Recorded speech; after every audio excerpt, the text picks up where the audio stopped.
Welcome to the Know Your Legacy podcast. I'm your host, Vipul Basania, and today's guest is Ben Coomber. Ben is a nutritionist, author, coach, speaker, and educator when it comes to all things health. He's helped multiple people across the world lose weight through his Fat Loss for Life program, along with a number of courses on the nutrition side through BTN Academy.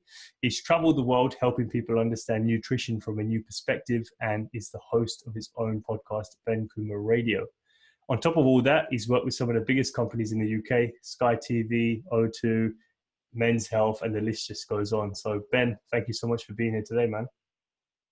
Thank you very much. Thank you. Pleasure. So I was reading a little bit about your story earlier on, and I saw the picture of how you were, back in the day. And I think it's important for people to know what sort of where you started and I guess what the spark into the health and fitness journey was for you.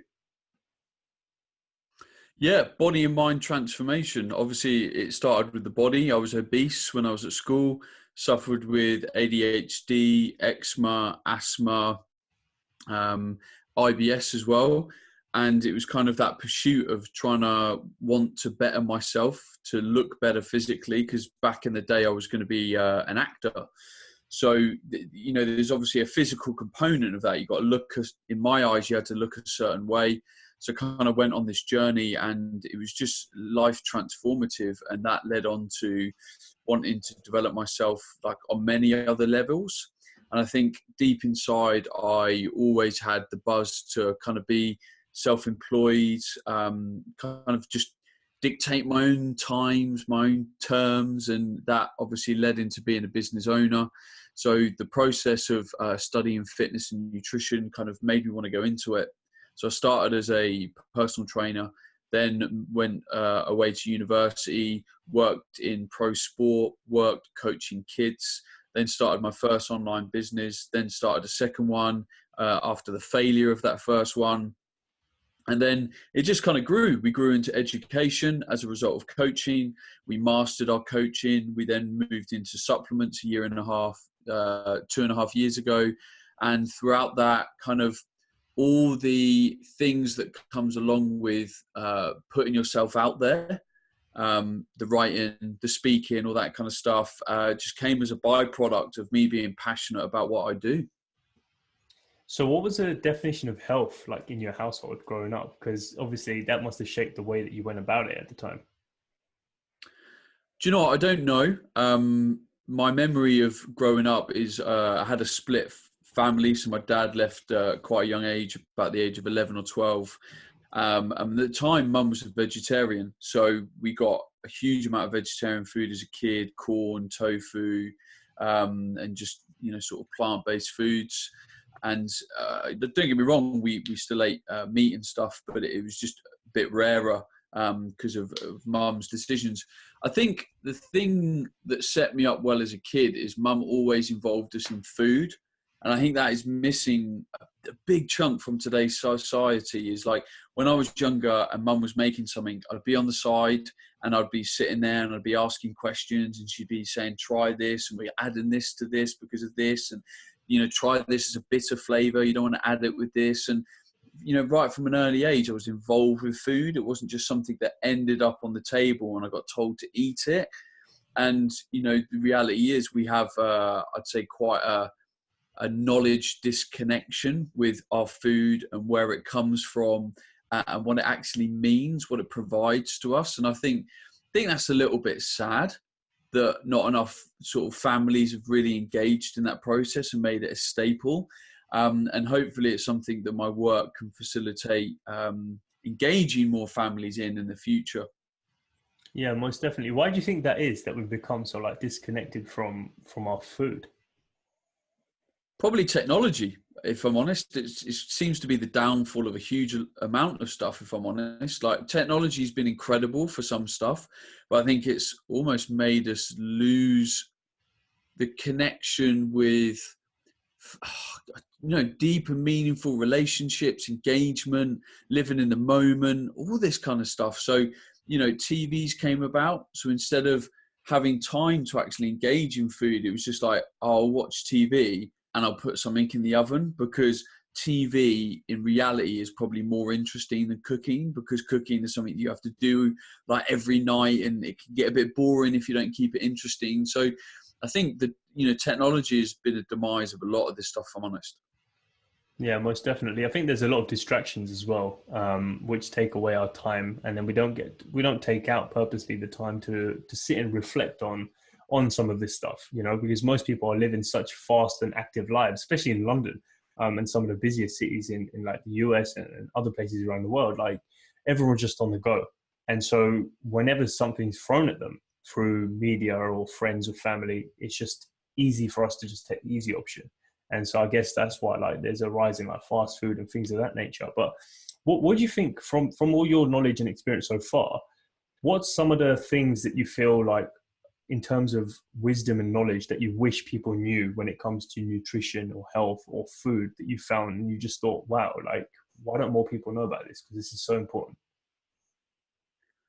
So with food, I think there's still a massive connection between what we eat and the way that we look.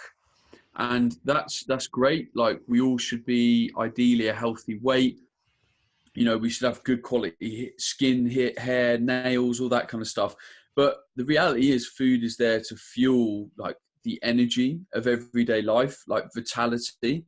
So I always want people to consider what they're putting in their mouth is having an effect long term on how their body is going to function long term. So it's about, and this is tough with everything, right? It's about seeing the long game and knowing that if you make a lot of good choices today, hopefully your body will keep repaying you in the future.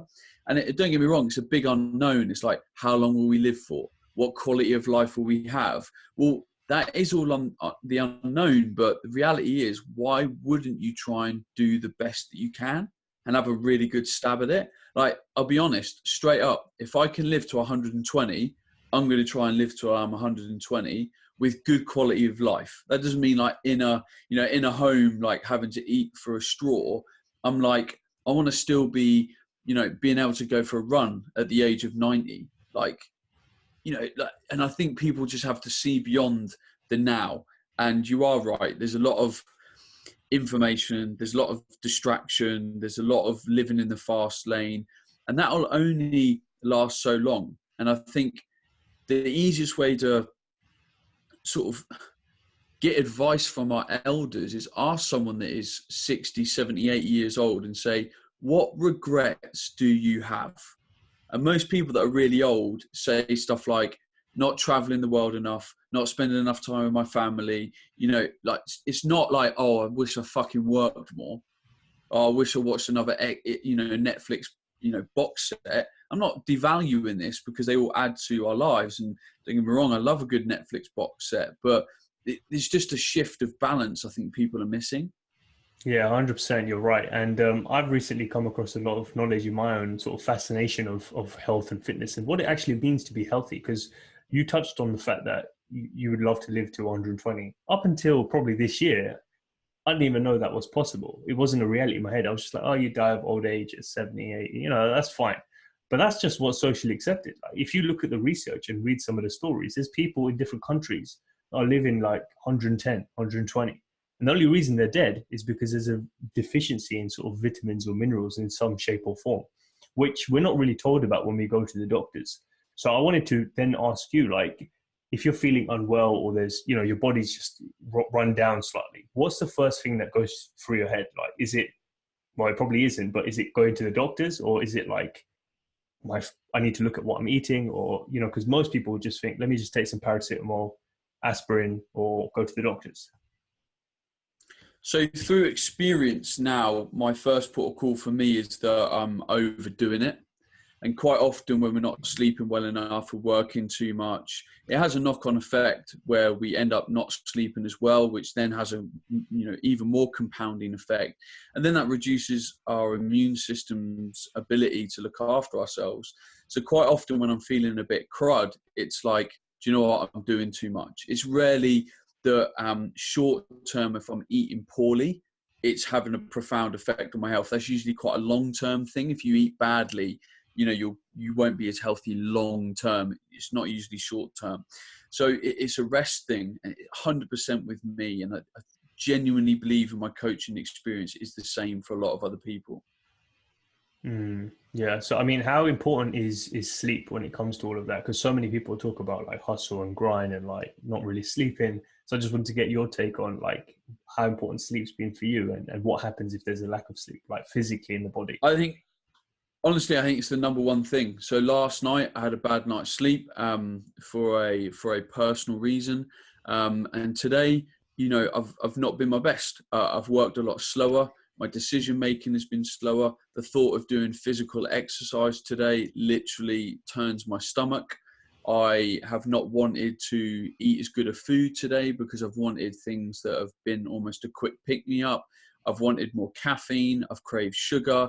Like all of those things lead to essentially negative outcomes. I've been less productive in my business. I've been less energized in my relationships, in meetings. I've been slower in my work, all because I got a bad night's sleep. Now, granted, it was something that was pretty much out of my control, but there's a huge amount of people where their sleep is in their control most of the time. So make the most of it. And it gets to me really quickly because I am self-employed. I am a business owner. And I literally feel that if I get a bad night's sleep, I'm going to lose power, lose ability, because I'm not going to be productive the next day. I'm going to be a lesser version of myself. And that upsets me. Yeah, so you've tied it to something important, which is, being able to attack the things that are important in your life. And I don't think people have that attachment. They don't have that sense of why. So they're just like, it doesn't really matter if I don't eat well or don't sleep well. Like they've got nothing to really do the next day. So do you think it's important to have certain goals that you're striving for, whether it's short-term or long-term, to keep the health in check? So you have a reason to actually do it. I don't know what you've found with some of your coaching clients. Yeah, everyone's definitely different in this regard. I think it comes down to our, a deep innate characters. I have an absolute passion for my health because I've lived in ill health. So that motivates me like every day. I'm like, I'm never going backwards. So that's something that empowers someone very quickly. For people that don't realize that, unfortunately, sometimes you almost have to realize that, or it's habitually something that's been programmed in your environment. So for example, like you said earlier, if someone, maybe a family member, was always reinforcing to you as a kid, like you want to eat well, you want to look after yourself, make sure you get your exercise, all those narratives, the chances are you'll do that as a teenager and then into an adult, and it will become habit, it will become ingrained, you'll value it. But the thing is, we're growing up, or have been growing up in the society, and this is genuinely shifting, I think, at actually quite a rapid rate. But a lot of people have been growing up like, live hard, make the most of it, go out drinking, do what you want, be your own person. I'm like, that's great, but trust me, you ain't going to be thinking like that at when you're 30.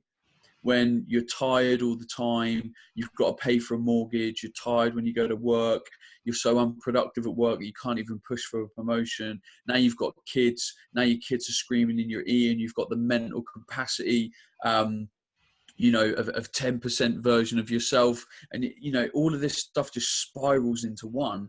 So, I mean, I just say to people, why wouldn't you value your health? Like, give me a really good reason why you wouldn't value it. And, people often come up with excuses like, oh, well, it's not as fun. Well, I'm like, well, describe to me what fun means to you. Like, is fun, getting drunk 3 nights a week? Or is it maybe having a couple of drinks with your friends at the weekend? Like, you can do that as well as being really healthy. I do that. I drink probably 3-4 nights a week. Maybe it's just a beer, maybe it's a glass of wine. But I have balance in that because the rest of the week I'm eating brilliantly, I'm drinking the right kind of stuff, and I'm going to bed at the right time. Exactly. Yeah. It's just about balance. And I guess people, if people saw how their current decisions would play out in the future, like how that path would unfold, then they'd probably stop in their tracks and think, hang on, like 20 years from now, I don't want to be there. So let me change and make that decision today. I guess it's just about playing that mind game with yourself, almost to say, where do you actually want to be 20, 30, 40, 50 years old? And then make those decisions today, because when you get there, that's what you'll end up looking like. So no, that makes a lot of sense. I mean, so what did it look like for you when you were like sort of 15, 16? I think that was the time you were sort of overweight in doing acting. What was acting like? Where did that passion and interest start from? And then the sort of transition into uni? Do you know what? There's a multitude of reasons. I'm creative naturally, so I like things like art, movement, design, basically expression. Secondary to that, I grew up in a family environment where my dad left very young, and in my experience, when that happens, the child of the father will then try and overly express themselves to try and get noticed because they're not getting the love of the parent. And when you're younger, all you want to do is you want to be loved by your parents. It's just a thing. That's just who we are. So I think when I was younger, I also used the arts to try and get noticed more and try to get validation from my dad. And that spiraled into a passion to develop myself and push myself. And luckily, by the time I was sort of 23, 24, 25-ish, maybe coming into 26, I had this kind of journey within myself to kind of say, well, actually, I don't really need to be doing this for anyone else anymore. This is about me. Like, I'm not going to change the past. I can't change like who my parents are or what's happened. Like, all of that is done. So I need to put all that to rest, and I need to do things for my own reasons. And luckily, I'd formed a lot of habits that were very positive. I was a very driven and motivated person. I would get up early and go to the gym, or get some extra work in, or just make time for the things that were important. And I programmed those habits probably in a slightly unhealthy way when I was younger, but I am grateful for it because I've now programmed me into a very productive adult, which now I feel I do things for the right reasons. Yeah, it's interesting because I guess the people that encapsulate or integrate those habits early on, it's easier to just build momentum later on down the line because I guess it just becomes second nature. So I guess it's easy for you now to just work out like 3-4 times a day, wake up early, compared to someone who's never done that before. So I guess for everyone listening, the sooner you start, the better, because you can tell me if this is right or not, but it doesn't ever get easier, does it? No. And I just say to everyone, just like literally just start with something. And again, we come back to technology. It's like everyone's too busy comparing themselves to other people. And I quite often say to clients, I'm like, just turn your phone off for a week. Like, just turn it off. Like, what's going to happen? Like, just put on your Facebook, I'm turning my phone off for a week. If anyone wants to get in contact with me, ring me. Like, honestly, nothing is going to change apart from more blogs and more memes and more videos are going to get posted. And the reason why I want people to do this is I just want them to spend time with themselves and their own goals. Like, as soon as you start going on social media, you're getting influenced by your friends' goals, what they're doing, the PR that they're setting in the gym, the holiday that they're going on. And if you actually take away this environment where you're constantly comparing yourselves to people, you give yourself a chance to just be you. And then hopefully when you get into a stride and you're doing things for the right reasons, you can start to re-engage with maybe the phone, maybe with social media, and start to hopefully have a more healthful relationship with it. Well, what would you tell someone who's like in their life at the moment where they're thinking, I know I need to go to the gym and eat a lot more healthier and I want to do better, but they just don't have the right maybe coach in place, information, knowledge, whatever it might be, surroundings. What would you tell someone from a very basic level, like some of the things that they should integrate from your experience just to get started?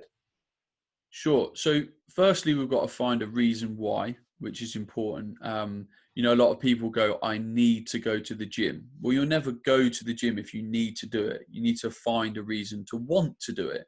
So I want to go to the gym because I want to be strong. I want to look good naked, and I want to live to a ripe old age. And lastly, it helps me perform on the rugby pitch. So like, they're my key reasons. For me with a client, it quite often comes down to what's in the way. So everyone's looking at motivation. We want to find motivation. We want to find willpower. What's in the way of you actually going and doing something? So let's be really honest. If someone wanted to go to the gym, or someone wanted to just tie up their laces on their trainers and go for a run, what's stopping them from doing it? Is it that they're always tired? Is it that they're worried that they'll be judged when they go and do it? Is it that they're worried that they won't know what they're doing, or they might seem a little bit foolish? All of these things are a blocker. Most people have the desire to do something, but they get stopped. And, if we ask most people, like, how do you feel about the gym? So let's ask these people that don't go to the gym or have got memberships but don't actually turn up. You'll get reasons like, oh, I don't like the atmosphere. I always feel like people are looking at me when we're training. I don't want to seem like an idiot. Like, there's loads of fit people and I'll never be that fit person. These are all blockers. It's not a lack of motivation. It's a blocker. So we have to, break that situation down for ourselves and say, so if we've got someone that won't go to the gym because they're scared of being judged, the first way that this person could get into exercise is maybe doing a home workout for just literally 10 minutes a day. They're in a safe environment. They're not getting judged. Or it might be that they go to an exercise class for beginners. Now they're in a safe place with loads of other people on the same journey as them. But the problem is everyone's trying to put themselves into an environment where they are like a fish out of water. So when we talk about change, we always say to people, environment is key. It's like in business, we say surround yourself with more successful people so it pushes you to be more successful. Well, there's a limit to that. Like, if you're just starting out and you're launching your first business and you're literally green, don't go to a millionaires meetup, because everyone around the room is going to be like 50 years ahead of you in the game. Go to a startup meetup. Go to people that are like 3-6 months ahead of you so you can get the kind of right advice. So it's about, taking that first 1 to 2 steps, enjoying that journey, learning something, and then taking the next 2 to 3 steps. But of course, everyone's leaping ahead of themselves and, trying to jump. You can't. And, the reality is the result that we want in 3 weeks, you're not allowed to have it. You're not allowed to have it, because if you get a result that quickly, you haven't learned anything. It hasn't changed you for the better.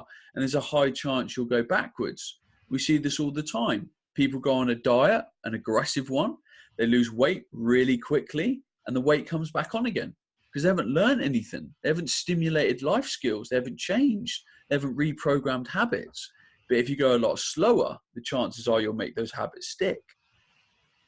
Yeah, it's important. I think habits is something that keeps coming up when you're talking to people who are successful, because it's the small things that you do every single day that just add up to build momentum. Because at the end of the day, I think momentum is what dictates, your path to your end goal, wherever it might be. There's something interesting that, like, someone else on the podcast, I think his name was Brad Lee, that I had a few weeks back. He said something really interesting, which was, people talk about being on a diet, and you can tell me your opinion on this and how the conversations have gone with your clients. But people talk about being on a diet, you think, oh, broccoli and fish and brown rice, but you're on a diet anyway. Donuts and chocolate is a diet. Like, you've chosen just to be on a shit diet. So don't think of it as a diet, just think of it as a choice. It just comes down to a choice. And I think where your impact and influence is really helping people is understanding, how is that the food impacting my body? Because at the end of the day, you can choose what to have, but if they don't know why they're having what they're having and the impact it's having on them, there's a gap of knowledge. And so I guess that stops people from making that decision ultimately. I don't know if you think the same. 100%. And that is a great analogy. The problem is the fitness industry's, done a great job at programming people to see diet as a negative word. Like, oh, I've now got to give up this. I've got to restrict this. I'm not going to be allowed this anymore. The reality is you can have all of that. You're probably just going to be able to have it a little bit less. Like, no one's going to successfully lose body fat having a donut every day. It's going to be hard to fit into your daily calorie intake. Also, that's probably not the best move for your health. But it doesn't mean you can't have a donut, 2-3 times a week if that's the food that you love. So it's about moving away from, you know, there always being this negative connotation to kind of change and restriction. And that's why I want people to enjoy the journey. Like when you change things, what do you learn about yourself? See the beauty in those small changes of what you learn, rather than seeing it's negative. It's like if you're in an office, and this is a classic in the UK, I don't know about, you know, other countries and stuff, but like, you know, we have this thing of like Cake Friday, like someone brings cake into the office on Friday, and you might usually be that person that says yes, and you have the cake, and then an hour later you're like, oh shit, shouldn't have had that. But instead of focusing on the negative, which is, oh, I shouldn't have had the cake, what about focusing on the positive of like, do you know what? I just said no. Do you know what? I'm really, really happy that I just said no. I'm going to high five myself. I'm going to celebrate the fact that I am allowed to say no and still feel part of the office environment, still feel valued, still feel included in the scenario. I didn't have to have a donut to be validated or part of the crowd or to enjoy myself. The reality is eating a donut takes 90 seconds. How about I just get up and go to the toilet while everyone enjoys their donut for 90 seconds? I'll come back. Everyone would have finished their donut. Nothing would have changed. And I'll be smug, happy, satisfied that I said no and I stuck towards my goals. And at the end of the week, I'm going to be on track. Yeah, exactly. It's just about making that choice and just finding your best way around that, really. So, no, I like that. And I think the other thing I wanted to ask you was, you've been obviously quite far into your journey of educating yourself on health and nutrition. What have you found the most interesting or surprising? Wow. That is a very broad question. What have I found the most interesting, surprising? Most people know the answers to their problems in a roundabout way. But and we're probably coming back to technology again.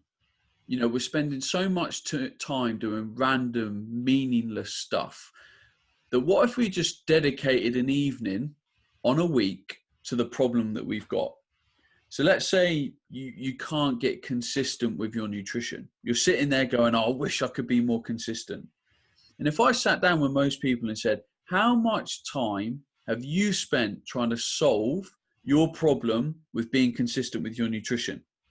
And it's usually a case of, oh, I'm just hoping, I just buy the wrong food, yada, yada, yada. I'm like, okay, sit down one night and write at the top of a piece of paper, why can I not be consistent with my nutrition? And write down all the reasons. Okay, I don't plan enough with my food. I don't have enough recipes to choose from. I only buy enough food that lasts me for 3 days. I get bored easily of what I eat. I get asked out for food at lunchtime and I say yes rather than eating my packed lunch. So now you list all these problems, you can then next to it write down a solution. So if you don't know many recipes to keep your diet interesting, now go and spend half an hour going and finding 3 new breakfasts, 3 new lunches and 3 new dinners. If you don't buy enough food for the whole week, we'll go to the supermarket and buy double of what you usually buy, or go and buy the ingredients for those new recipes because now you've got the rest of the week sorted. If you are taking food in to work and you're then saying to someone else, yeah, I'll come out to lunch with you, you have to reflect on the fact that you've now wasted your money. And are you happy to do that on an ongoing basis? You might get to the end of the month and be like, wow, I pretty much wasted like 100 quid this month on not eating the food I'd taken into work and now going out for lunch. It's like a double cost. And actually, no one really does that. So like, if I've got a problem in my life right now, I'll go and spend time on it. Like I'll go for a dog walk. It's usually my first reaction. And I'm like, right, I've got this problem. How do I solve it? And then I break down the problem a little bit more. And then if I'm still a little bit stuck, I can phone a friend, you know, look on Google, whatever. And this is another problem. Like because no one's spending time on their problems, we ask really unspecific questions. And then when we get an answer to that unspecific question, we're pissed off because we don't know how to apply that unspecific question. So someone might come to me and goes, Ben, I don't know what to eat. How do I eat better? That's a really big question. It's like, where do I start? Like, what is the root cause of the problem? But if someone had spent 15 to 20 minutes before that, really getting down to the actual problem, the chances are they'd ask a really specific question and get a really specific answer from me that they could action straight away. No, that's really good, because I think so many people aren't really focusing on doing that extra bit of research so they can ask better questions. Because I guess in life, from the people I've spoken to at least, is the better questions you ask, the better answers you get in return. But if you don't know what questions to ask in the first place, you haven't really got any direction or traction, any more so than when you didn't ask the question. So it doesn't really make a difference. But what are some of the questions? What are some of the questions you were asking yourself, like at the start of your journey, and you, if you'd had someone like yourself, you would have liked to have asked them? So the start of my journey was 12 years ago. So I'm probably going to struggle to be specific on the narrative that I had for myself. But the key underlying thing that drove me to change was I want to be the most successful version of myself. And the narrative was actually, and the specific words were, if I don't lose weight and change, I will not be successful. So I held myself accountable to my goals with that phrase. So because I wanted to be an actor, it was like, by the way, if you don't go and do this, you will fail, or there's a high risk of failure. So I became highly motivated very quickly by that phrase. And that's why it can be very powerful for people to find a thing and anchor themselves to that thing, that why. And then hopefully as you get up every day and you're starting to make decisions based on your health, you then hopefully make the right decision, because it's always in the back of your mind. So if I'm sitting there going, if you don't achieve this goal, you're going to fail, and someone walks up to me and goes, do you want a donut? I then compare the action of eating that donut to the outcome that I'm going to get, stacking that up to the rest of my day's actions, the rest of my week's actions. So I think that's very important to try and find that narrative. And quite often that won't allow itself to happen or be squashed if you don't remove the blocking factors. Now, granted, I was very fortunate that I made this decision to make these changes when I was 18. So let's be honest, when you're 18, you haven't got much baggage, you're living at home. I had a job that was, was pretty easy. I used to turn up and do some deliveries. I used to be a van driver for a printing press, and I'd work at a bar in the evenings. Like, life was fairly simple. I didn't have kids running around and 40 years of social and environmental programming. So I get that. But that still doesn't change the fact that people have to remove all the layers, the barriers that they put in front of themselves to allow this stuff to come to the forefront. Yeah, it's important just to keep perspective on I guess where you're going, because then as just circling back to what we said earlier, you just end up asking better questions and then thinking about, why is it that I actually want to do what I'm doing? And I've seen this to be a running theme between everyone that I've spoken to, is if you don't have a reason, you're not going to do it. And you obviously stuck quite a big why on your head, which was, I'm going to fail. No one wants to be a failure, really.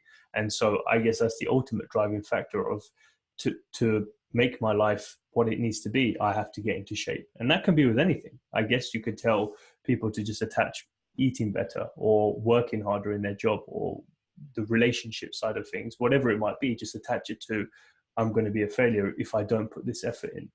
So now that's a really good way of thinking about it.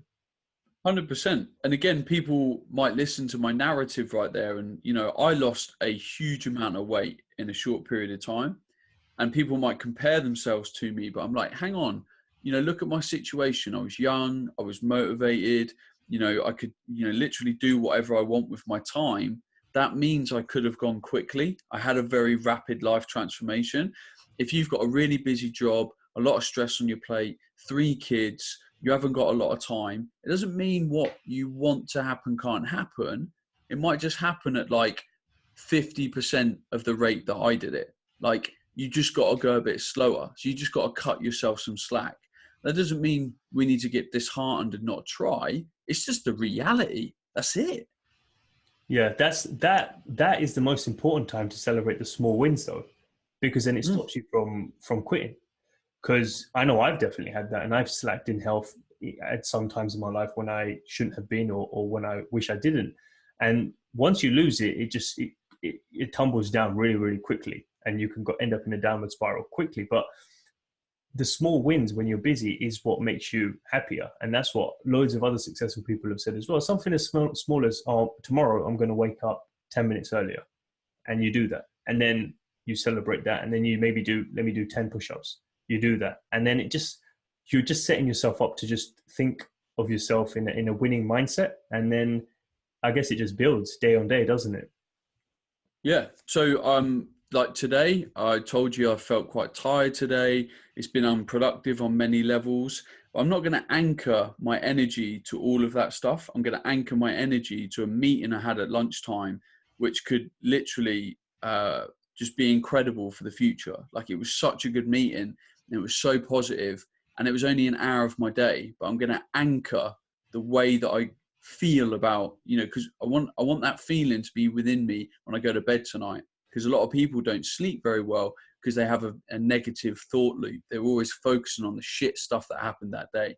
Well, we've all got stuff that happens every day. Like, that just is what it is. I'm going to go to bed tonight thinking, do you know what, that meeting today, what if it turns into this? What if this happens? Yeah, be proud of yourself. Yeah, there was many hours of today that were a bit crap, but that 1 hour, boom. I love that. Yeah, it's just a shift in mindset. So give people painting a picture of today, like your typical diet, what you'd eat, and what you'd sort of stay away from, just so they have an idea of, how you're going about it. Yeah, so the reality is I'm like anyone, and sometimes things aren't perfect. So the more that I travel, the less ideal the food is. If I'm at home, it's usually really, really good. So I'll give you an example between today and yesterday, because it's actually a really good comparison of how it changes. So yesterday morning, I got up and I think I had a green smoothie with like avocado, cucumber, kiwis, apples, spinach, and lime. So I had 6 fruit and vegetables just for breakfast. And I had that with a smoked duck breast that I had in the fridge. Then later on that day, I had like it was kind of a ready meal, but it was like a Thai green curry. And then I had an apple. And then I went to the gym. After the gym, I think I had a shake and an apple. Then later on that day, I think I had a sandwich. And then that evening, I had homemade stew, which again had like 3 or 4 different vegetables in it. So that was like 8-10 vegetables that day, more than that, over 10. And today was quite different. So I got up in the morning, I had a cup of coffee with a protein bar. Later on that morning, I had like a sort of a Spanish chicken paella. Again, it was a ready meal. I buy a handful of ready meals every week to help myself out time-wise, but they are decent ready meals.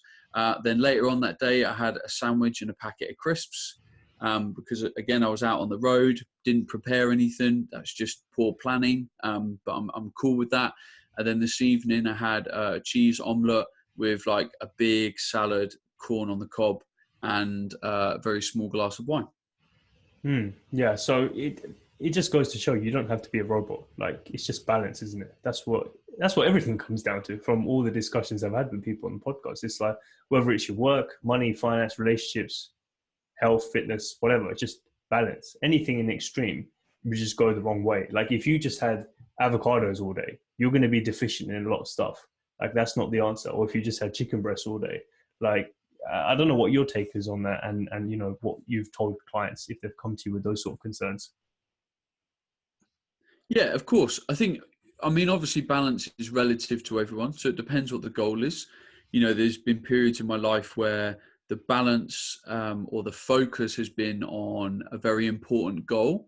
So you maybe get very strict on your level of balance going one way rather than the other because you want a particular outcome.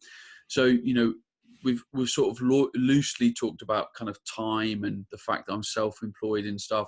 When I was younger, from like 24 to 27, I didn't have as much balance. I worked a lot more because I was in the phase of I wanted to build my business. Like, I knew what I wanted, so I went out there and built it. Now, things are a little bit differently. Like, I've got a bit more balance. I'm doing lots of different things, But I suppose I'm naturally quite an all-in character. So I'd much rather have 2 weeks where I work my absolute nuts off, and then I go away to Spain for like 4 days. And I travel a lot, but that travel is interspersed with, you know, quite a few dense work patterns.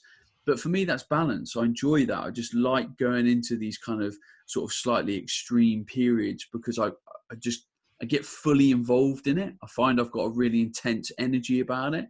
It's like when I go away and, you know, I go to Spain or whatever, I turn off my phone and I really enjoy it. Whereas when I'm at home, I might be more involved with my phone because part of my business is on it. So I think whatever happens with people, you've got to analyze your current habits and behaviors. You've got to ask yourself, am I happy with the outcomes that I'm getting? Well, if you're not, you've then got to go and change your current habits and behaviors. It's as simple as that. And then when you can keep getting to the end of the week saying, do you know what, I'm pretty happy with this week, pretty solid, then you know that your habits and behaviors are matching your goals. Yeah, it's an individual journey for everyone, isn't it? So just to get into the final few questions then, first of which is, with everything that you've learned now on your health and fitness journey, is there anything different you tell the 18-year-old Ben? Oh, wow. Yeah, get a mentor earlier. You know, it took me a while to really like invest the money in a mentor and actually value the money exchange. I've had lots of different mentors that have come in and out of my life, whether it be for free or be on a paid basis. But if I think about all the really important steps that I've made in my business, if I would have had a mentor, I probably would be, if I'm honest, about £500,000 better off. Like legit, like honestly, you know, we went into we started a supplement line 2.5 years ago. And if I'd have got a manufacturing consultant on board, someone that had been there and done it and told us all the things to look out for, I'd probably be like a year ahead of where I am now. Like setting up a supply chain for supplements is really hard work, you know, and getting your order in and your time in, your MOQs and all that kind of stuff. And like, that was actually a really pivotal time in our business because it took our time and attention away from actually getting out there and telling the world about the product, because we're dealing with problems all the time. So while it might have cost us like £1,000 on the front end, it might have cost us or saved us £100,000 a year later. So it's things like that. Like when we're embarking on important things, just try and sit down for an hour or two with someone that's been there and done it and go, mate, I really don't want to screw this up. I'm really happy to pay 50, 100, £150 for the next hour for your time because it's this important for me. And I really wish I would have done that earlier on in my career.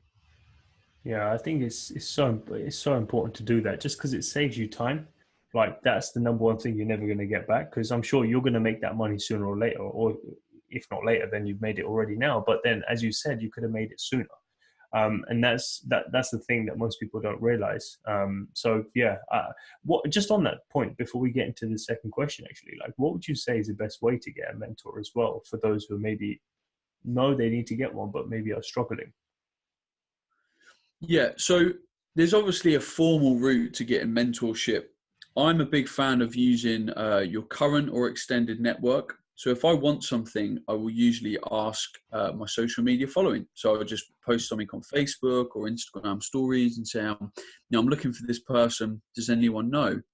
Now, I'm quite an intuitive person, and I genuinely believe that people can get more in touch with their intuitive side, and it will lead to the outcomes that you ask of it. So for example, let's say you're a business owner. Now, let's just say you want to lose weight and you don't want to go out there and just Google personal trainer Ipswich, which is my hometown.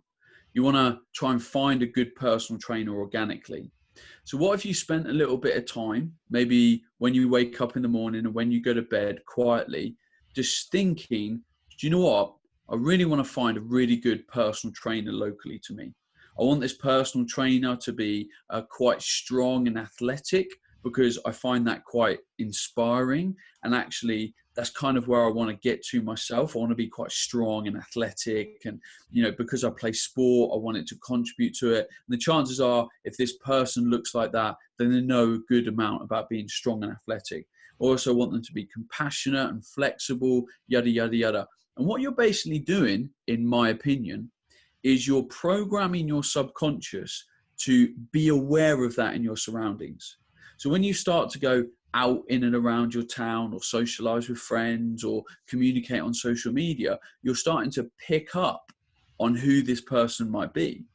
So when I go to networking events, for example, and I might have a certain need in my business. So for example, the next hire in our business will be a sales/business development person. Now, because of that, I'm meditating on it. I'm saying to myself, I'm looking out for this person. I'm not in a rush. I just really want this person to come into my life. And then when I'm at networking events and meeting people, I'm just aware of this person.